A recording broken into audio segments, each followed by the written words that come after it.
സ്ഥലനാമ കൗതുകത്തിലേക്ക് വീണ്ടും സ്വാഗതം.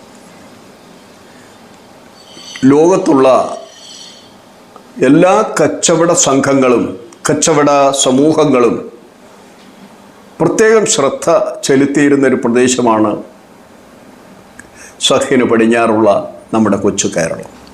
അതിന് കാരണം സുഗന്ധ വ്യഞ്ജനങ്ങളുടെ നാട് എന്നാണ് കേരളത്തിന് പൊതുവെ കൊടുത്തിരുന്ന ഒരു പേര്. പ്രത്യേകിച്ച് അതിലേറ്റവും കറുത്ത സ്വർണം എന്നറിയപ്പെടുന്ന കുരുമുളകിനായിരുന്നു ഏറ്റവും കൂടുതൽ പ്രിയം.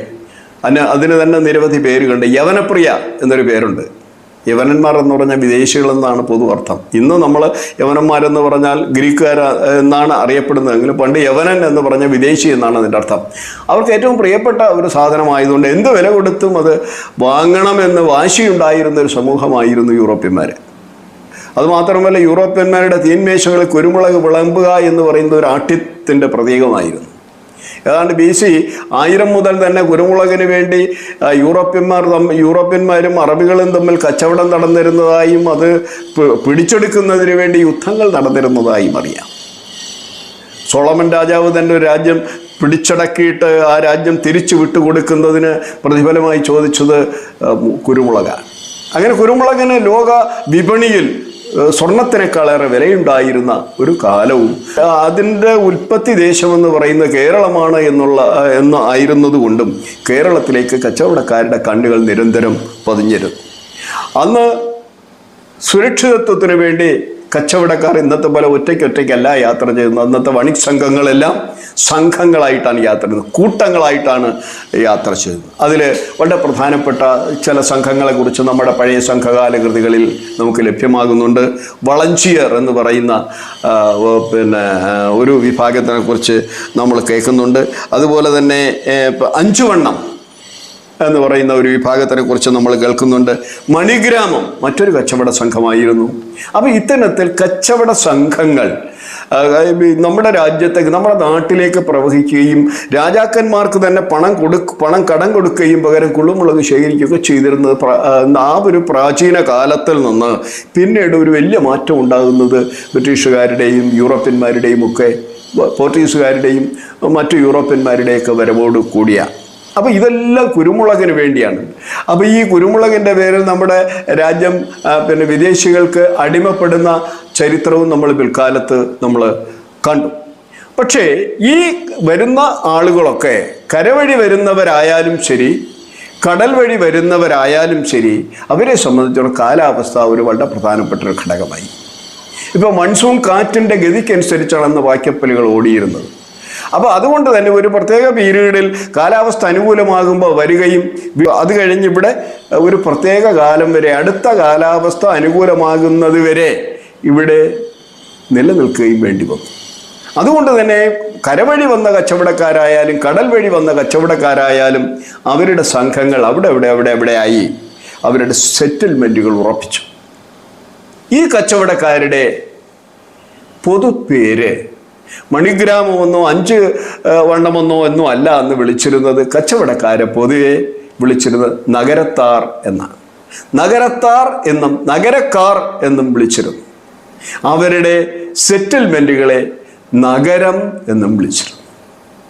അപ്പോൾ അതിനുള്ള ഒരു തെളിവാണ് നമ്മുടെ ഈ മലബാറിൽ, നമ്മുടെ ഈ വടക്കൻ പാട്ടുകൾ പോലെ അതല്ലെങ്കിൽ തെക്കൻ പാട്ടുകൾ പോലെ അനന്തപുര വർണ്ണനം പോലെയുള്ള ചരിത്ര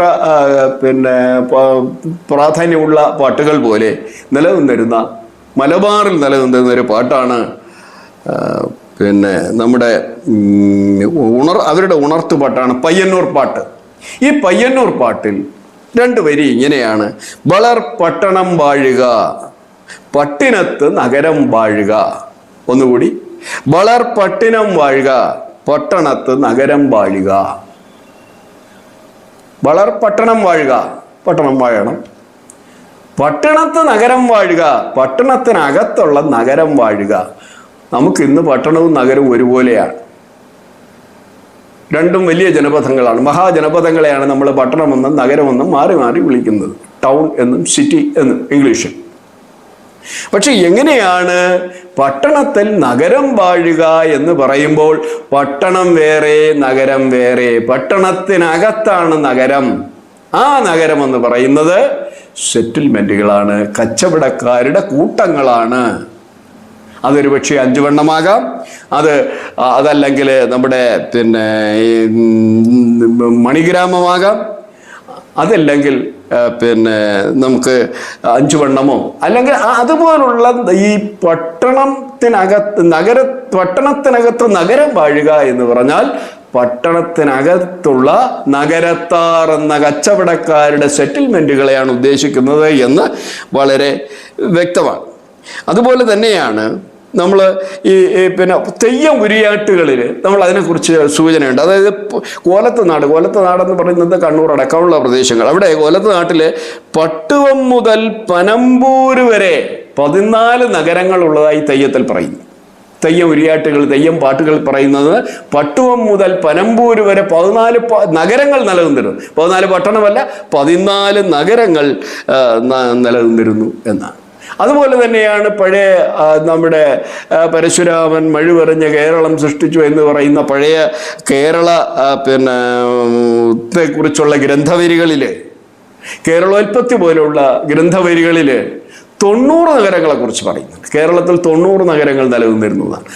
അന്നത്തെ അവരുടെ കേരളത്തിൽ നമുക്ക് ഈ പറഞ്ഞതുപോലെ ഏതാണ്ട് പമ്പയാറിനും തെക്കോട്ട് അവരുടെ കേരളം ഉൾപ്പെട്ടിരുന്നില്ല.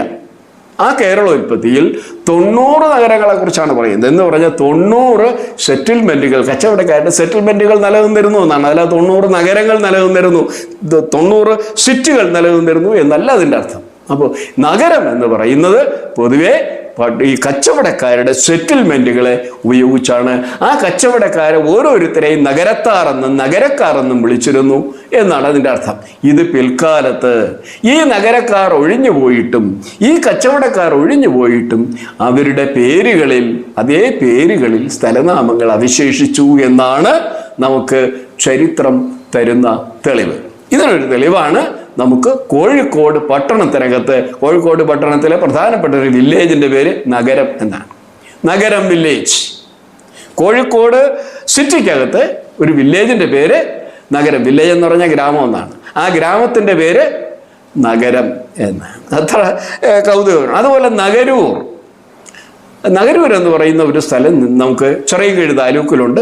ഒരു ഗ്രാമപ്രദേശം, ആ പഞ്ചായത്താണ്, ഗ്രാമപഞ്ചായത്താണ്. ആ ഗ്രാമപഞ്ചായത്തിൻ്റെ പേര് നഗരൂർ എന്നാണ്. അപ്പോൾ ഇവിടെയും കച്ചവടക്കാരുടെ പഴയ സെറ്റിൽമെൻറ്റ് നിലനിന്നതായി നമ്മൾ കരുതണം. മറ്റൊന്ന് പാലക്കാട്ട് നമ്മൾ കാണുന്ന ഒരു നഗരിപ്പുറമാണ്. ഒരു നഗരിപ്പുറം പാലക്കാട് താലൂക്കിൽ മണ്ണൂർ പഞ്ചായത്ത് നമുക്ക് കാണാൻ പറ്റും. ഇത്തരത്തിൽ നഗരവുമായി ബന്ധപ്പെട്ട നഗരച്ചേരി, നഗരിക്കുന്ന്, നഗരവുമായി ബന്ധപ്പെട്ട നിരവധി സ്ഥലങ്ങൾ നമുക്ക് കാണാൻ കഴിയും. ഇതിനെ ചിലർ നാഗവുമായി ബന്ധപ്പെടുത്താറുണ്ട്. പാമ്പിൻ്റെ പേരിൽ ഒരു സ്ഥലം ഉണ്ടാവുക, പാമ്പിൻ്റെ പേരിൽ ഒരു ഗ്രാമം രൂപപ്പെടുക എന്നൊക്കെ പറഞ്ഞാൽ നമ്മളൊക്കെ അത് അങ്ങോട്ട് യുക്തിപരമായി നമുക്ക് അല്ലെങ്കിൽ തെളിവുകൾ നമുക്കതിനെ സാക്ഷ്യപ്പെടുത്തുന്നില്ല എന്നുള്ളത്. മറിച്ച് നമ്മൾ ഈ തെയ്യം ഉരിയാട്ടുകളിൽ കാണുന്ന, കേരളോൽപ്പത്തികളിൽ കാണുന്ന തെളിവുകളൊക്കെ തന്നെ നമ്മളെ ബോധ്യപ്പെടുത്തുന്നത് എന്താണെന്ന് വെച്ചാൽ നഗരം, ആ നഗരത്തിന് ഇവരുടെ ഈ കച്ചവടക്കാരുടെ സെറ്റിൽമെൻറ്റുമായി അതിന് ബന്ധമുണ്ട് എന്നാണ് നമ്മെ ബോധ്യപ്പെടുത്തുന്നത്. അപ്പോൾ നഗരം എന്ന് പറഞ്ഞാൽ അത് ഇന്നത്തെ നിലയ്ക്ക് പട്ടണം എന്നായിരുന്നില്ല, അല്ലെങ്കിൽ സിറ്റി എന്നായിരുന്നില്ല അതിൻ്റെ അർത്ഥം.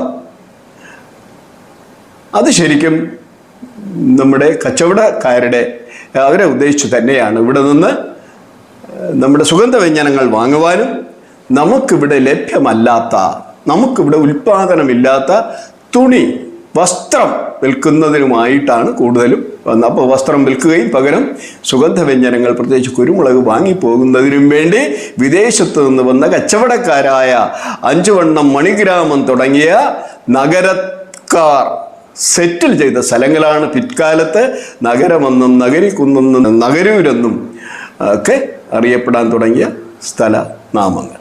നന്ദി, നമസ്കാരം.